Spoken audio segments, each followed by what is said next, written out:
Baik, selamat berjumpa kembali di volume yang ke-18 dari I Think Support by the Power Papers.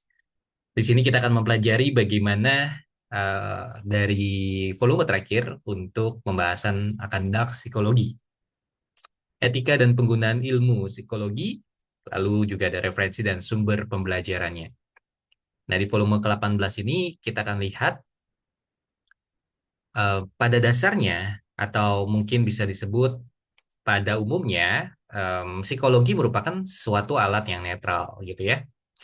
Nah, mungkin kalau dalam hal refleksi yang mendalam, psikologi itu seperti pisau bermata dua. Ya, dia adalah alat yang netral, jadi bisa menjadi sarana untuk menyembuhkan luka batin atau justru senjata untuk melukai bahkan mengontrol orang lain. Nah, ini semua tergantung siapa yang memegang dan untuk apa dilakukan hal tersebut.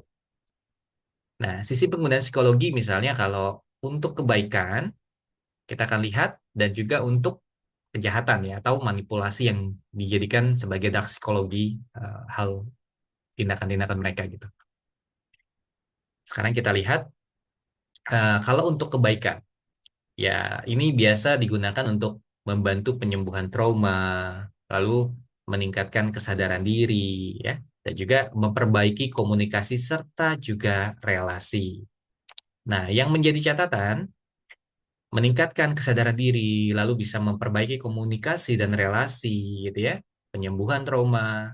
Ini akan mendorong pertumbuhan pribadi dan juga empati dari si orang tersebut dalam melakukan kepada si pihak korban, gitu ya, atau yang pasien, gitu ya, untuk melakukan psikologi klinisnya ini. Dan juga bisa bahkan menjadi alat pemberdayaan dan transformasi hidup. Orang jadi punya gairah hidup lagi, ya, untuk bertumbuh, berkembang. Namun, kalau untuk hal yang jahat, biasanya tuh menimbulkan kerusakan. Nah, ini bersifat manipulasi. Memanipulasi emosi dan pikiran orang gitu ya, mengontrol perilaku tanpa persetujuan, mengeksplorasi trauma dan ketakutan. Karena hal tersebut, mereka akan mengendalikan pikiran dan emosi orang lain sesuai dengan apa yang mereka inginkan. Lalu membangun ketergantungan secara halus, memanfaatkan trauma untuk kepentingan pribadi, lalu melakukan gaslighting, intimidasi, dan kontrol sosial, dan bahkan bisa menyamar sebagai bantuan padahal menyusupkan pengaruh negatif. Nah, apa artinya? Psikologi memang ilmu yang netral. Ilmu yang netral, namun etikalah yang menentukan kemana ia diarahkan. Apakah bisa bersifat yang tadi untuk kebaikan, atau justru untuk kerusakan manipulasi itu. Nah, ini nanti kalau mau melihat lebih mendalam, tertarik dengan hal ini gitu ya, ada beberapa rekomendasi dari buku-buku yang baik nih yang bisa dibaca. Kalau saya baca The Art of Seductions ya dari Robert Greene, yang dimana isi bukunya tuh kurang lebih mengungkapkan strategi manipulasi sosial dan psikologis yang sering digunakan dalam relasi, kekuasaan, dan juga komunikasi. Nah, buku ini sebenarnya nanti kalau dibaca lebih mendalam, lebih menunjukkan bagaimana daya tarik bisa menjadi alat kontrol jika disalahgunakan. Atau ada lagi yang namanya Psychopath Free, ya Jackson McKenzie. Ini panduan untuk mengenali hubungan toksik dengan individu yang manipulatif seperti narsistik dan psikopat. Membantu pembaca memahami tanda-tanda red flag dan proses penyembuhan dari hubungan yang merusak secara emosional tersebut. Jadi dua buku ini akan memberikan pembekalan bagi kita untuk terhindar dari orang-orang yang bersifat toksik, orang-orang yang bersifat merugikan dari dark psikologi secara manipulasi. Ini juga ada beberapa referensi dari jurnal ilmiah. Contoh jurnal psikologi klinis dan sosial. Nanti kalau jurnal ilmiah ini dibaca gitu ya, ini yang saya baca juga, dia akan membahas dinamika perilaku manusia dalam konteks hubungan interpersonal, trauma, dan penyembuhan psikologis. Berguna untuk memahami dampak manipulasi secara klinis dan juga sosial.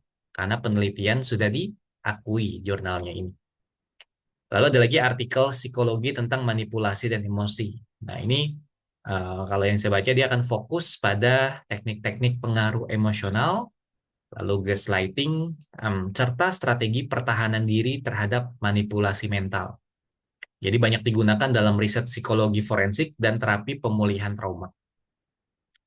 Nah, ini adalah em, yang kita jadikan sebagai acuan atau referensi kalau tertarik untuk mempelajari lebih lanjut. Nah, jadi kesimpulannya apa? Balik lagi, psikologi adalah ilmu yang netral, namun etika lah yang akan menentukan apakah digunakan untuk suatu hal yang positif atau justru digunakan untuk sesuatu hal yang negatif.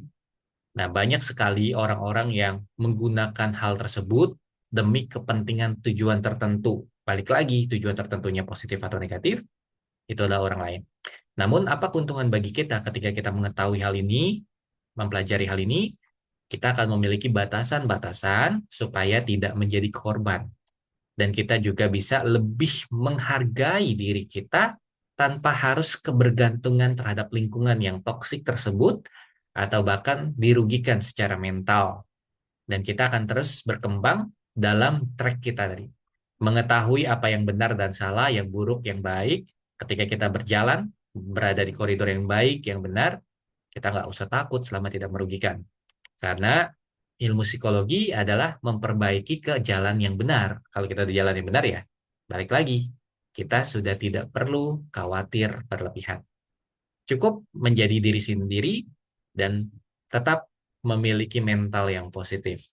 Kalau memang sudah berat berada di lingkungan seperti itu, pilihan terbaiknya adalah pergi dan hindari. Karena memang tidak semua orang jahat.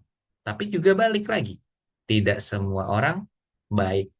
Tergantung bagaimana kita ketika sudah mengetahui hal ini untuk bisa lebih ya menghargai apapun hal yang baik terhadap relasi dan juga diri kita tentunya. Sekian untuk volume ke-18. Sampai jumpa di volume berikutnya dengan topik yang berbeda dan lebih menarik lagi dari social experiments yang akan juga kita nantikan ya. Apa saja yang saat ini lagi hits, yang saat ini lagi terjadi, cuman banyak yang mungkin tidak sadari. Sekian dari saya David. I think support by the Power Pampers. Terima kasih.